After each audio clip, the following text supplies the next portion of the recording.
SER Podcast. David Trueba y David Verdaguer han entrado en el estudio contando chistes políticamente incorrectos. ¿Qué tal? ¿Cómo estáis? Bienvenidos. Hola. Así me gusta. Bueno, son más conocidos a partir de ahora como los Davids, así los vamos a llamar. ¿Nombre artístico? Nombre artístico, los dos con gafas de pasta, los dos con camisa, los dos chicos bien educados, los guapos, dos dilo, guapos, los dos con voces imponentes, con discursos imponentes. Bueno, es que vámonos. Claro. O sea, ¿qué vamos a hacer nos aquí? quitan el sitio, voces radiofónicas. Tienen... La voz tiene el mejor David Verdaguer que David Trueba, ¿eh? Tiene Vale. una voz preciosa, David Sí, Verdaguer. tiene una voz muy radiofónica. Pues mira, ahora es cuando bajas la voz y te pones serio de, claro, gracias. Bueno, ellos vienen a presentar una película, ¿saben aquel? Que es la sustitución en la cartelera de Dune. ¿Cómo se sobrevive a esto? Joder, cómo lo has vendido, es verdad. O sea, vamos a ver. Para nosotros es igual de importante. Es el Dune español. Es el Dune español. Estamos con esta película. Sí. ¿Cómo ¿Se supera? parece en algo a Dune, esta película? Ostras, buena pregunta, nunca la había pensado, pero... ¿Hay un protagonista? Es icónico. Hay un director. Protagonista ¿Hay un es director? icónico. Es más icónico, digamos, Eugenio que Dune, ¿no? Pero hay una historia, hay una historia de amor. Los personajes de Dune, ¿no? Hay una historia de amor también en Dune, ¿no? Con Zendaya. ¿Es Zendaya? Sí. Muy bien. Y aquí Carolina Yuste. Hay Carolina Ayuste, que está increíble. Que es nuestra ¿no? Zendaya. Exacto. Por Sí, favor. pues un poco sí. Y en nada más se parece. Entonces Timothy Chalamet. Yo soy Mejor que Timothy. Chalamet. Sí, Chalamet. El Timothy catalán. Sí, exacto. Vamos a prepararle todo a su gusto. Ahí falta la mesita y el taburete en el centro, al lado del micro. Vodka naranja en un vaso de tubo y un paquete de tabaco negro, un mechero y un cenicero. Buenas noches. Y hoy, como habrán notado, estoy muy contento. ¿Y el saben aquel? Ese tío que va a una tienda de ropa y digo, perdone, ¿tienen trajes de camuflaje? Digo, sí señor, pero llevamos 2 años buscándolos, ¿sabe? El cine en la SER con Pepa Blanes. La morena más guapa de Sierra Morena. Eso de formar un dúo lo decía en serio. Parece tímido, ¿eh?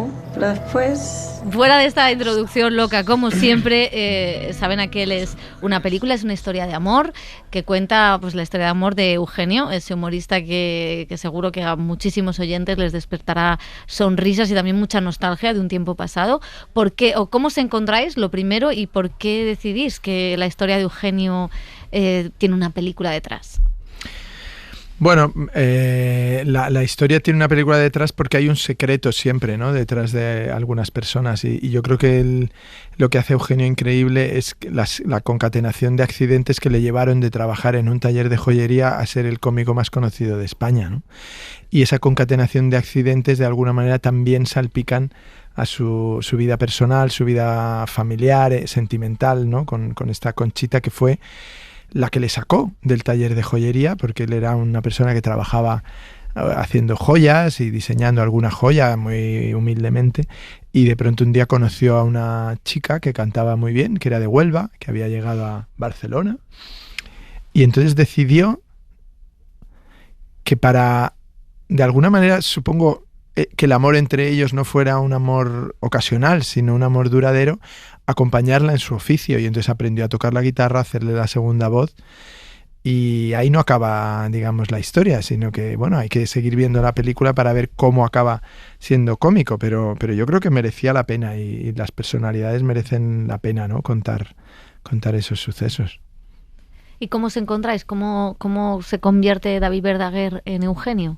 Que es una persona físicamente muy concreta, con una voz, con una forma de hablar, ¿no? ¿Cómo llegas? ¿Cómo dices, sí, acepto? Pues me acojoné mucho, la verdad, pero cuando me llamaron, pues quizá está este proyecto, y me puse muy contento y muy nervioso, y me obsesioné un poco con el tema. Por suerte David me dijo desde un inicio que yo no soy Carlos Latre, que es una cosa que está bien que te digan de vez en cuando. Oye, recuerda que no es Carlos Latre, y que no hacía falta, acaso. claro, que no hacía falta imitarlo, aunque sí que creo que me acerco a él, pero que no había obsesión, que pillar la energía, y como yo estoy curtido haciendo catalanes tristes en toda mi filmografía, pues me atreví a hacerlo. ¿Y lo tenías cogido? ¿Tenías un recuerdo de Eugenio Sí. o mucho YouTube? Mira, de hecho, tenía mucho recuerdo, sobre todo de la televisión, no tanto de los cassettes. Me pilló pequeño cuando él lo petó. Y YouTube, sí, empecé con los chistes. Lo primero que me aprendí de la peli fueron los chistes, porque era lo más largo, donde hablaba más Eugenio. Y me hice YouTube Premium, que es una cosa que me parecía una absurdidad. Y me hice YouTube Premium porque ¿Has pagado? He pagado, soy yo. Sí. Hay una persona en España y soy yo. Para descargarlos. Claro, porque yo pensaba, vale, puedo ver este chiste, pero cuando estaba apuntando el chiste o viendo qué pausa hacía aquí, la ceja, no sé qué tal cual, anuncios, ¿no? Y es como de, bueno... No, esto no se puede claro, soportar. no puedo guardarlo tampoco. Y ahora sí que tengo una carpeta que pone Eugenio y tengo los chistes guardados allí, puedo verlo cuando quiera y ahora veo YouTube sin publicidad.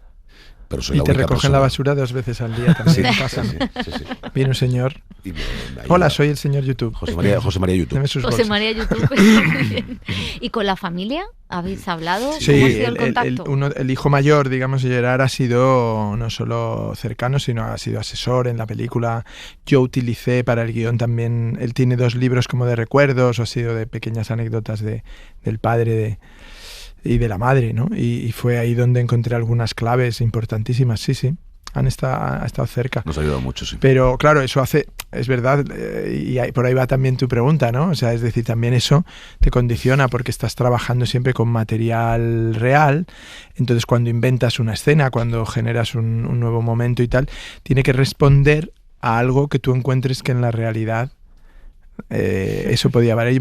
Para mí fue muy importante haber hecho antes el guión del olvido que seremos, porque el olvido que seremos es una historia, como sabéis, escrita por un hijo sobre su padre. El hijo vive y es un escritor estupendo, Héctor Abad, y entonces cuando yo tenía mucho miedo a que leyera mi guión, y cuando él lo leyó me dijo, me han encantado muchas cosas, pero sobre todo 2 o 3 cosas que has inventado que podrían perfectamente haber sucedido. Y yo le dije, bueno, he intentado no inventar mucho, pero se necesita para construir una película. Me dijo, es que son muy fieles al espíritu de mi padre y de la relación que teníamos. Y entonces me di cuenta de que lo mismo que haces con los personajes de ficción lo tienes que hacer con los personajes reales, que es un poco sentir que ya los conoces y por lo tanto en los momentos en las situaciones en las que les metas, puedes saber cómo reaccionarían, ¿no? Qué bonito. Y fue difícil encontrar ese equilibrio entre... Todo el mundo visualiza a Eugenio que no fuera una película, solo un biopic de él y de sus chistes, sino que la historia la vertebrara la historia de amor entre ellos dos. Fue difícil intercalar o buscar los momentos, porque claro, la película en momentos duros también recurre al humor. Sí, lo difícil era... digamos, que no estuviera descompensada, ¿no? Es decir, que, por ejemplo, el personaje de Conchita que hace Carolina Yuste tuviera la misma entidad que tiene el personaje que hace David, ¿no? Es decir, que no fuera una película donde es Eugenio. O sea, un poco... Ahora no he visto todavía esa película que ha hecho Sofía Coppola sobre Priscilla Presley, pero me imagino que nace de la frustración de ver películas de Elvis donde Priscilla Presley es un paragüero, ¿no? Entonces, claro, eso a mí me parece... mayor de edad, que no lo es. Pequeñito detalle. Eso es, pequeños detalles. Entonces, claro, hay una cosa ahí que te molesta cuando las ves, porque dices, a ver, es importante el famoso, pero es importante la persona que está a su lado, ha convivido. Aparte, antes os he contado un poco la historia de sus inicios. Conchita es fundamental. Entonces, para mí la película era una historia de amor entre ellos dos, una historia de ellos dos, sobre todo, y por lo tanto que no se te descompensara, que la gente no dijera, voy a ver la película de Eugenio. No, es que es algo más, ¿no? Es la película de ellos dos, es una película como una película de ficción, ¿no? Y hay algo en esto del humor que, claro, la película lo que refleja es, pese al dramatismo, pese a una personalidad de catalán triste que tenía Eugenio, evidentemente, pero y también por las diferentes etapas que pasa una relación, que no vamos a desvelar para que el espectador se sumerja, pero sí que es cierto que está esa idea de que el humor es la manera de sobrevivir a cualquier cosa, ¿no? No sé si en eso estáis de acuerdo. Yo estoy muy de acuerdo. A mí el humor creo que salva la vida y no como metáfora. Yo creo que es muy importante reírte. Es un topicazo lo que diré, pero reírse de uno mismo y el humor te da la distancia suficiente para tomártelo muy en serio. No sé cómo decirte. Es como, yo creo que el humor es clave y Eugenio supongo que lo salvó eso. Ya no tanto el humor, sino trabajar de eso, ¿no? Sí, él sigue adelante siempre, aunque la vida no le va muy bien, digamos, pero el tío sigue siempre adelante, siempre adelante. Y luego, no sé si eso también tiene que ver, es la profesión del humorista, pero es también la profesión de un actor o de un director o de un escritor, que de alguna manera, bueno, pues pasa algo terrible, pero la función hay que hacerla, ¿no? Pero como tú, ¿no? Sí. ¿No? Sí, es como una cosa de... Creo que toda la gente que tiene trabajos vocacionales, que nos gusta el trabajo que hacemos, que somos unos afortunados, el trabajo de alguna manera nos salva, te obliga a seguir adelante. Y eso está bien. En nuestro caso, los actores, cuando hay trabajo, cuando no hay, pues ya te inventas cosas, ¿no? Te apuntas a spinning. No me digas que has estado en spinning. No. Ah, vale. Como mi cuerpo, como mi no tríceps demuestra, no estaba spinning. YouTube Premium y spinning en una David misma Verdaguer, entrevista. salga de la sala y váyase Cancelamos. Váyase al larguero, que tiene algo que contar. Y la película también tiene momentos muy, muy divertidos, muy bonitos, porque también es un homenaje a la televisión y al mundo del espectáculo de esa época. ¿Cómo pensaste todo ese momento? Porque claro, tenía que estar anclada al momento en el que sucede la historia. Claro, es un poco la transición en sí misma, que empieza un poco antes de que muera Franco, pero espiritualmente tiene mucho que ver con el final de la censura, y una de las cosas que me había contado mucha gente es que la censura obligaba a que tú, si estuvieras en un escenario, aunque fueras un cómico, tenías que presentar el texto que ibas a hacer para que censura lo aprobara. Entonces, a partir de la muerte de Franco comienza a subirse gente al escenario que no tiene un guión, ni ha tenido que presentar un guión. Entonces comienza la improvisación, comienza otro tipo de espectáculos que no existían. Y la televisión, claro, se nutre de esa gente que empieza a ser alguien en la calle. Y Eugenio ya era muy conocido en Barcelona cuando le invitan a salir en el primer programa de televisión. Y entonces yo me estoy documentando sobre esto y digo, ¿cuál es el primer programa en el que salió Eugenio? Voy a buscar las imágenes. Me encuentro que es un programa que se llamaba Cosas, que se hacía entre Madrid y Barcelona, una cosa también extraña, que en Madrid el presentador era Joaquín Prats y en Barcelona la presentadora era Mónica Randall. Y entonces digo yo, ahí sí que se me ha aparecido la Virgen, porque Mónica Randall es amiga mía. Entonces descuelgo el teléfono y la llamo. Le digo, Mónica, me tienes que ayudar ahora mismo. Aparte es la mujer más... Bueno, Eugenio era genial, era un tío muy tímido, era tal. Me empieza a contar las anécdotas. Claro, al principio estaba muy paralizado, tal. Y entonces ya empiezas tú a imaginar las escenas, ¿no? Y eso desembocó en que en un momento dado además la llamé y le dije, oye, Mónica, me tienes que hacer además otro favor. Tienes que interpretar a Mónica Randall en mi película. Quiero que lo hagas tú.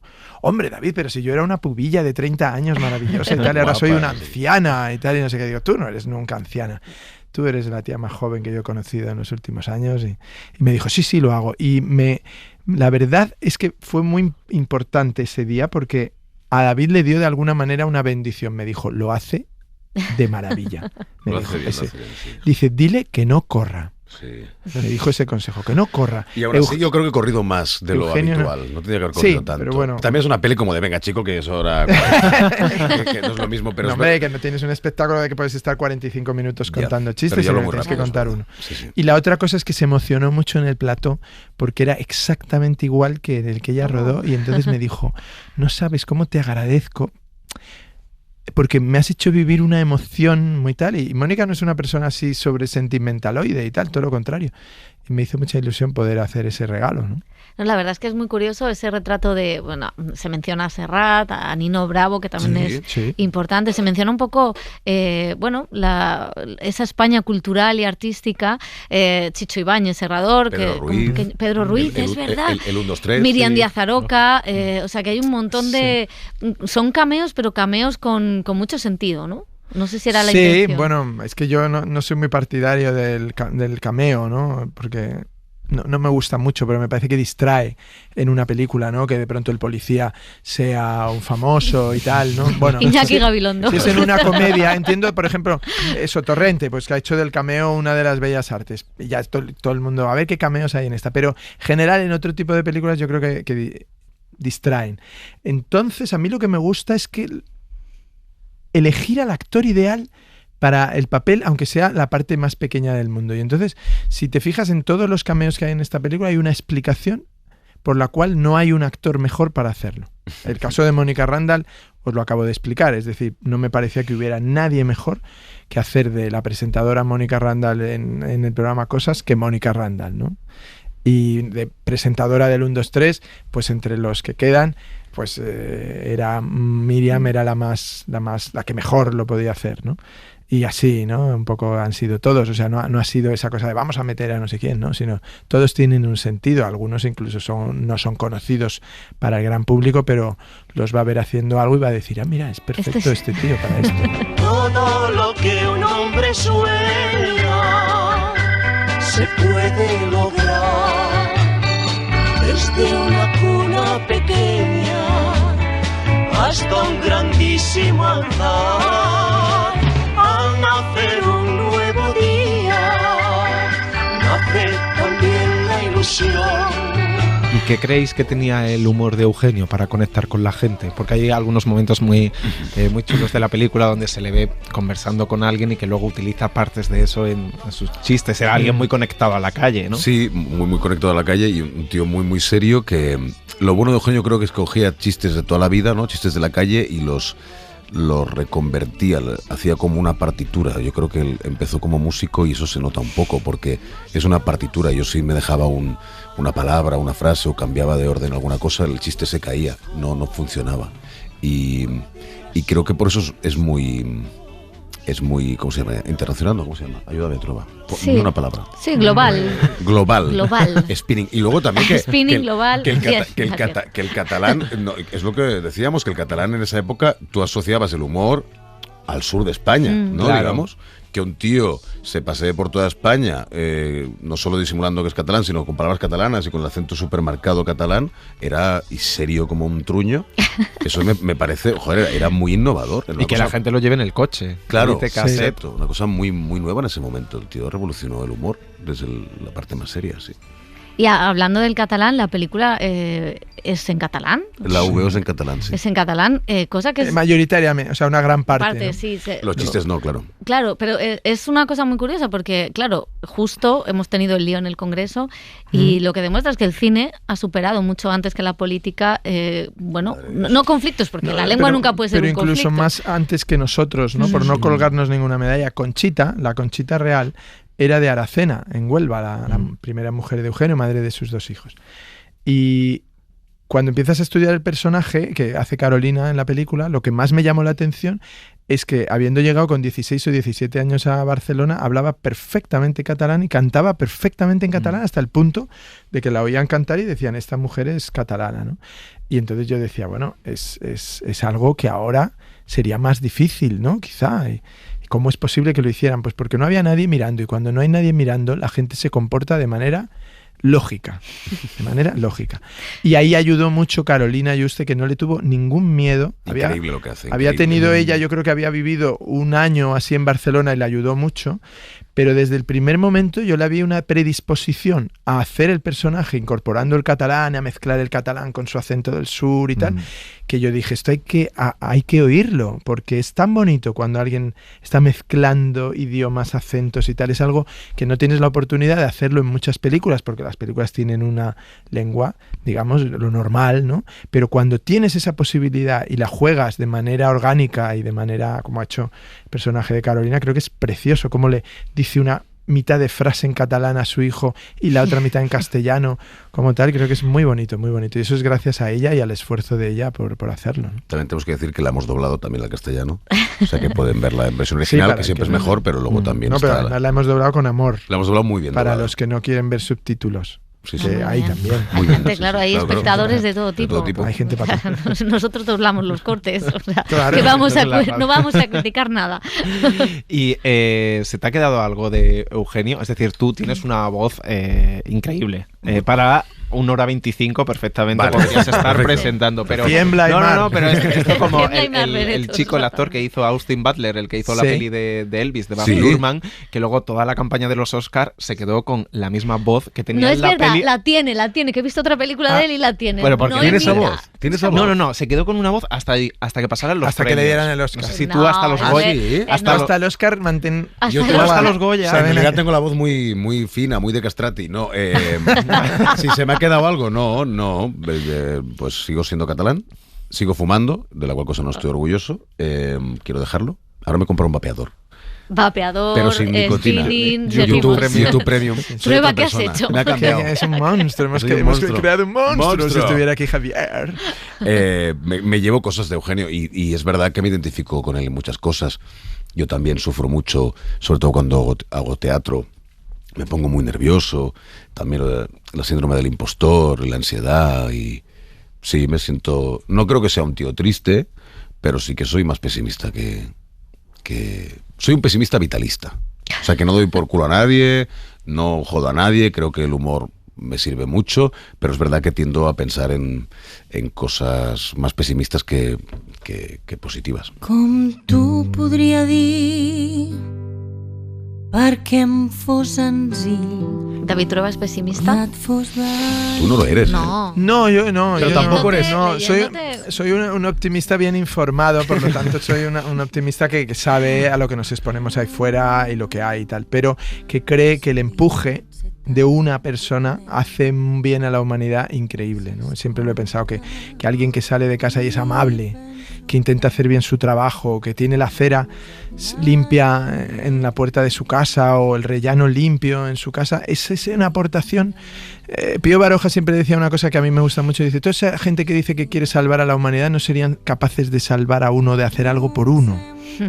Pues hay que empezar al revés, es decir, vamos a hacer algo por uno y a lo mejor podemos salvar la humanidad, sí, pero seamos humildes. I has omplert tan sovint la buidor dels meus mots. Pues vamos a acabar con esta maravillosa frase de David Trueba. Muchísimas gracias, los Davids. Que vaya muy bien el estreno. Gracias, ¿qué tal? En cines. Gracias. A vosotros. I coses que t'amago. Em caldria agrair-te tant temps que fa que t'estimo, sí. Potser amb timidesa, potser sense saber-ne, t'estimo i et soc gelós i el poc que valc m'ho nego si em negues la tendresa. T'estimo i em sé feliç quan veig la teva força que empeny i que es revolta, que jo